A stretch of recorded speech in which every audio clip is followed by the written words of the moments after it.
매번 사연 듣기만 하다가 제 이야기도 한번 해볼까 해서 이렇게 용기 내서 사연 한번 적어봅니다. 시누이들과 마찰 때문에 고생하시는 분들이 많던데 저는 외아들인 남편 덕분에 시누이들과의 마찰은 없었어요. 그런데 시어머니 때문에 한동안 고생을 했어요.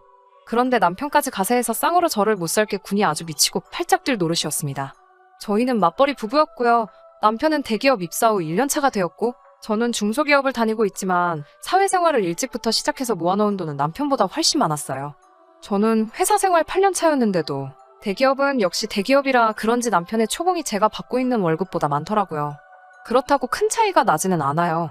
제가 280 정도를 벌고 있고 남편은 월급으로 350을 가져옵니다. 연말에 보너스가 있으니 대충 계산해보면 380에서 400 사이를 받아온다고 보면 될 것 같아요. 시어머니가 지방에서 큰 식당을 하십니다. 장사도 무척이나 잘 된다고 하더라고요. 솔직히 요즘 집값의 시댁에서 집 해주는 거 바란 적도 없고 기대도 하지 않았어요. 저도 모아놓은 돈이 상당했고 저희 부모님한테 지원받을 생각도 없었으니 애초부터 두 사람의 힘으로 결혼을 하려고 했습니다. 신랑과 결혼 이야기 보고 가면서 처음으로 시부모님을 만난 자리였는데 시어머니께서 저한테 먼저 말을 꺼내시더라고요. 저보고 형제가 어떻게 되느냐고요.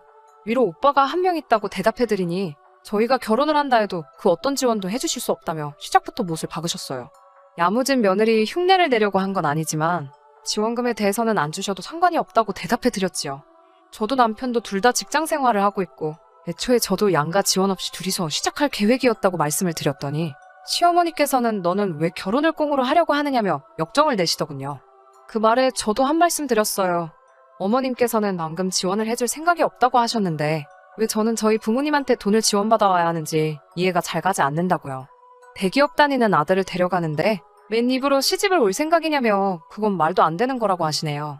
어차피 남편은 외아들이고 자기들 죽게 되면 그 재산이 누구 입으로 가겠냐고? 그런데 저는 딸인데다가 위로 오빠가 있으니 저희 부모님이 돌아가시면 아들이고 장남인 제 오빠가 대부분 가져가지 않겠냐면서 이건 수지타산이 안 맞는다고 하시네요. 결혼이 장사하는 것도 아니고 수지타산 운운하시며 자신들이 손해를 보는 거라는 식으로 말씀하시는데 어이가 없었습니다. 물론 남편이 대기업 다니면서 저보다 높은 연봉을 받고 있는 건 사실이지만 입사한 지 얼마 되지 않아서 모아놓은 돈이 없거든요.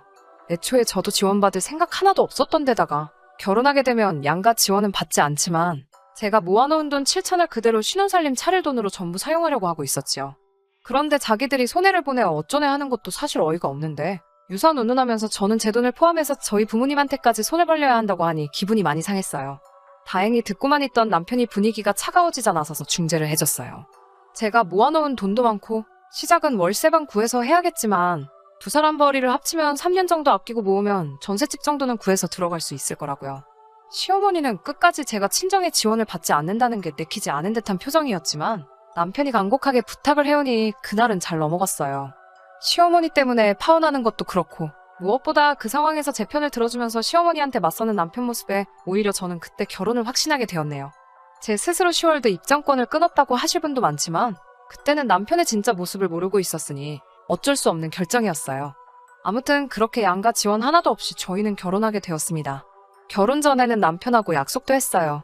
양가 지원 없이 하는 결혼이니만큼 누가 더 뭘 해왔네 안 해왔네로 다투는 일이 없도록 하자고요. 물론 제가 모아놓은 돈이 공동의 재산이 되기는 하겠지만 남편의 수입이 저보다 많으니 그 돈도 언젠가는 따라잡히게 될 것이기 때문에 저도 제가 해놓은 돈 가지고 유세 부리지 않겠다고 이야기도 했습니다. 너희 부모님 유산 같은 거는 사실 관심도 없고 안 받아도 상관없으니 집안일도 서로 미루지 말고 반반하고 양쪽 부모님들한테도 상황에 맞게 똑같이 효도하자고요. 친정도 시댁도 거리가 꽤 먼 지방이라 시집살이 할 일은 없겠지만 제가 며느리니까 친정에 가지 못하고 이런 일은 없도록 하자고 했습니다. 남편도 제 말을 이해하고 그렇게 하겠다고 했고요. 물론 집안일을 물리적으로 딱 반으로 나눠서 할 수 없다는 사실을 알고 있습니다. 제가 퇴근 시간이 더 빠르기도 하고 남편은 아무래도 야근이 잦고 심할 때는 주말에도 출근해야 할 때가 있어서 대부분의 집안일은 제가 하고 있어요. 저는 그것에 대해서 한 번도 불만을 가진 적이 없습니다. 애초에 신혼집 월세방이래봐야 12평도 안 되는 조그만 아파트고 육체적으로 힘에 부치거나 하는 일도 없었으니까요. 그렇게 신혼 초반에는 어린애들 소꿉장난하듯이 알콩달콩 재밌게 잘 살고 있었습니다. 그런데 시간이 점점 지나다 보니 남편이 조금씩 집안일 하는 걸 귀찮아하기 시작하더라고요. 둘이서 같이 쉬는 일요일 아침에 제가 식사 준비를 할 테니 그동안 남편에게 청소기 좀 돌려달라고 부탁했어요. 그랬더니 남편은 어제 청소기 돌렸는데 오늘 그걸 꼭 돌려야 하냐고 불평을 늘어놓더라고요. 제가 깔끔 떠는 성격은 아니지만 바닥에 머리카락 뒹구는 꼬라지는 정말 싫어하거든요. 그리고 집도 12평짜리 코딱지만한 집인데 청소기 돌려봐야 5분도 안 걸리는걸. 그게 그렇게 하기 싫다고 침대에 달라붙은 채로 안 하겠다고 소리를 지르고 있으니 저도 짜증이 나기 시작했어요.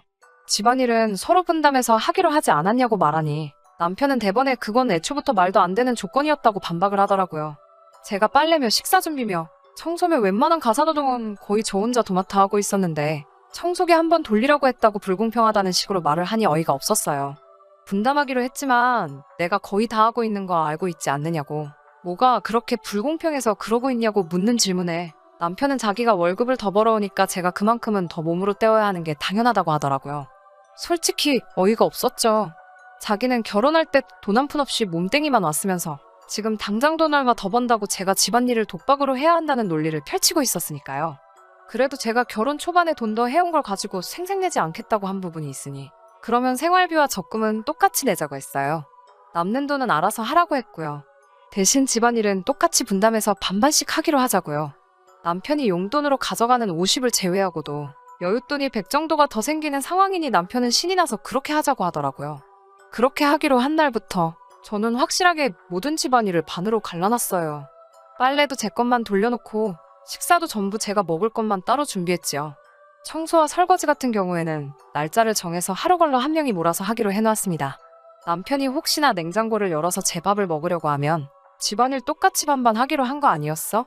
하면서 먹지 못하게 했어요. 처음에는 툴툴대면서 배달 음식을 시켜 먹거나 했는데 당장 출근할 때 신을 양말이 없으니 저보고 더럽고 치사하다면서 꼭 이렇게까지 해야 하는 거냐고 방방 날뛰기 시작했지요.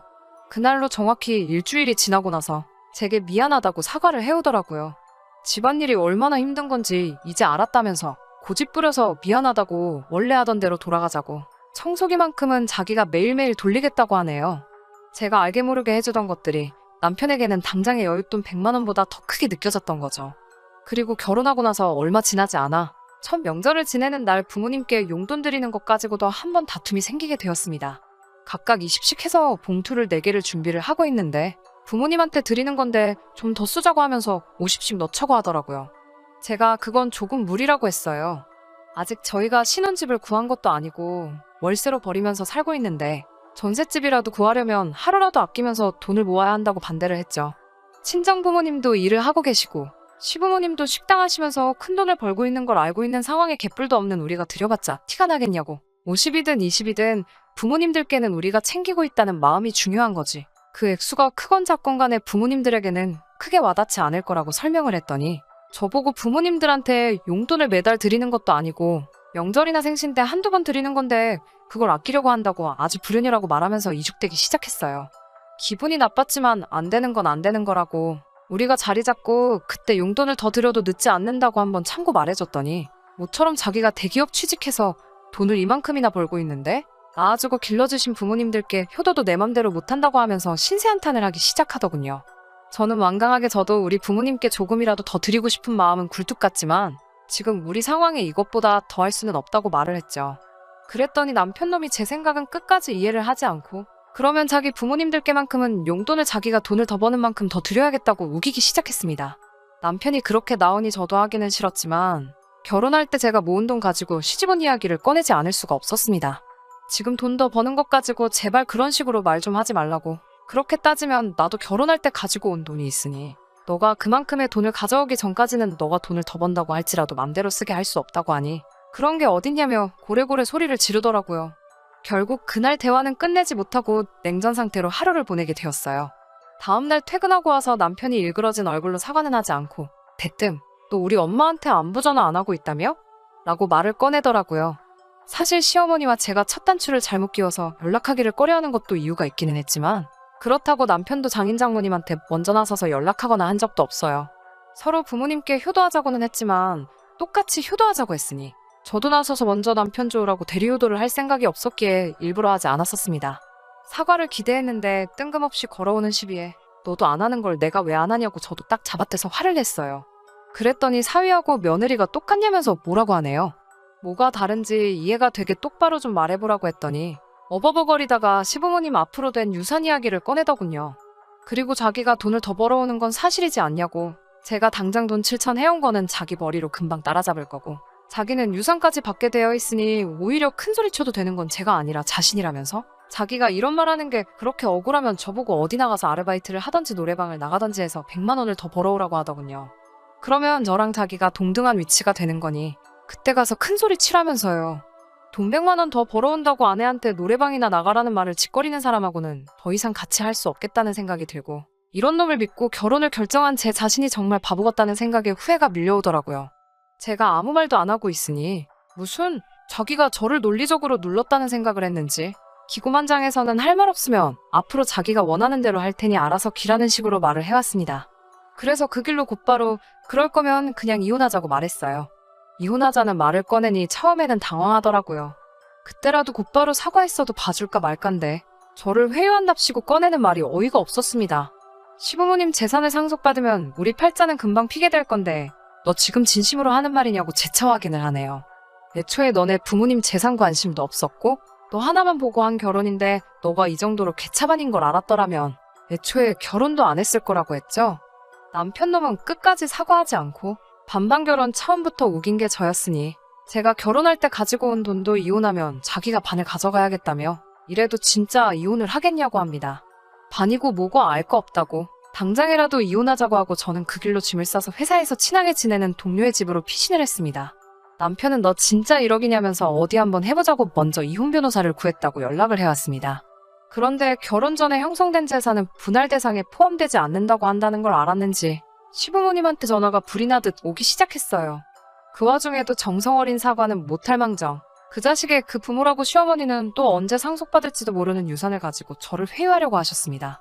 정말 두 모자가 똑같다고? 그 유산은 저 다음에 보실 며느리한테나 물려주시고 저는 더 더러운 꼴 보기 전에 결혼 생활을 접겠다고 말했습니다. 돈 3, 4천 때문에 이혼을 뒤집으려고 하는 꼬라지를 보아하니 정말 그 남편 앞으로 받게 된다는 엄청난 유산이 실제로 존재는 하는가 하는 생각도 들더라고요. 정말 순식간에 지나간 1년이었습니다. 이제라도 지옥 같은 그 집구석과 영영 이별을 해버려서 참 다행이라고 생각합니다. 결혼은 정말 둘이서만 하는 게 아니었다는 사실을 뼈저리게 깨달았고 제가 새 출발을 할 수 있을지는 모르겠지만 좀 더 사람다운 가족을 만나 새 인생을 시작하고 싶습니다. 끝까지 들어주셔서 감사합니다. 오늘의 사연은 여기까지입니다. 구독과 좋아요, 알람 설정 부탁드리고 더 좋은 사연으로 다시 찾아뵙겠습니다. 감사합니다.